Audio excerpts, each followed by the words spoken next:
Hello! Sabi daw ni Sis, thank you daw kasi marami daw siyang natutunan dito sa channel natin. Nawala daw yung kaba niya. Kasi karamihan naman, di ba, pag papunta ng abroad or mag-apply parang abroad is parang may takot, may kaba, yung ganun. Tulad dito, pag pupunta kang Hong Kong, ang nasa isip mo agad is, paano kung ma-terminate ako? Paano kung anong mangyari sa akin doon, yung ganun. So, kung gusto mo talagang mag-abroad, dapat malakas yung loob mo sa una pa lang, sa simula pa lang. Hindi pwede yung duwag dito or hindi pwede yung madaling sumuko, mahina ang loob. As in, kailangan mong maging strong dito sa lahat ng bagay. So, yun yung pinaka nakatangian ng isang gustong mag-abroad. So, hindi basta-basta mag-abroad, guys. Hindi tulad sa atin mag-apply ka ng trabaho lang na magtrabaho, hindi. Pag abroad, pagtitiis, ang ibig sabihin nun, sakripisyo.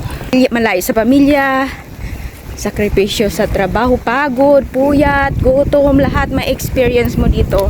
May mga ilan maswerte, pero hindi lahat. So, expect nyo na yan pag nag-abroad kayo.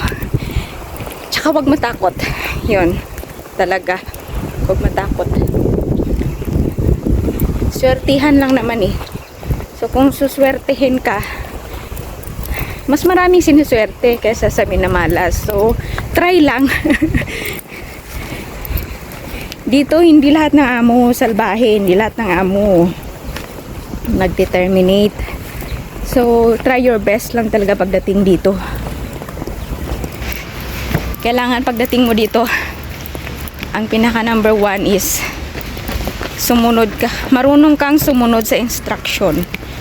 Yun. Huwag mong ibahin, huwag mong kalimutan.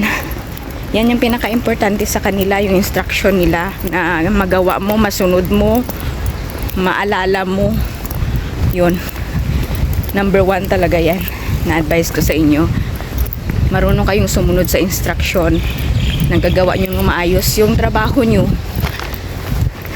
Lalong-lalo na yung mga anak nila. Number 1 yun na gustong-gusto nila na focus kayo sa anak nila. Tinuturuan nyo minsan, napapakain ng mabuti, nilalaro, yan, with sing and dance pa yan. So, yan yung pinaka-importante sa kanila. So, yun yung tips ko. Kasi maraming nagko-comment na pahingi ng tips kasi para makasurvive sila pagdating dito. So, yun yung number 1 na dapat yung gawin. At maging jolly kayo. Ayaw nila dito yung mukhang seryoso, mukhang problematic, mukhang maraming problema, yung ganon. Hindi, be jolly. Masayahin yung mukha.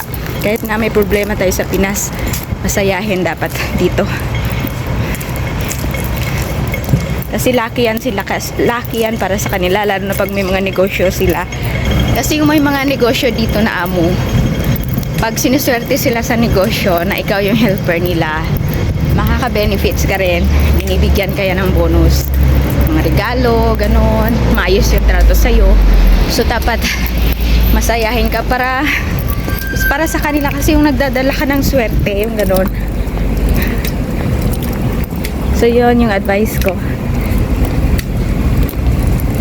So para sa'yo sis, good luck. See you here.